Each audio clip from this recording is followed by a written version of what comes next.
my take on tuning into the body is I do a lot of breath work and I do a lot of vibrational work.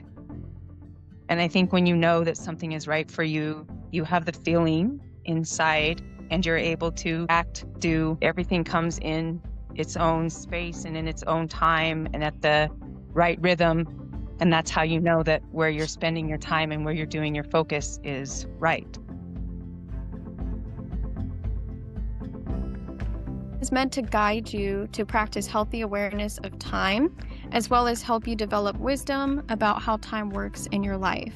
The term crafting itself is used to suggest that we have some influence over what we pay attention to and how we respond to different qualities of time. Those who noticed these qualities more across those 5 days of journaling also had better time management, and possibly journaling helps individuals get more in touch with rhythm and timing. We will be launching a day crafting program March 2nd that will include a live orientation webinar, a week of guided journaling with brief daily prompts, and a closing reflection webinar. And participants receive program materials, Book 4 in the Quest for Present series, and then you also have the option to purchase a personalized day crafting data profile.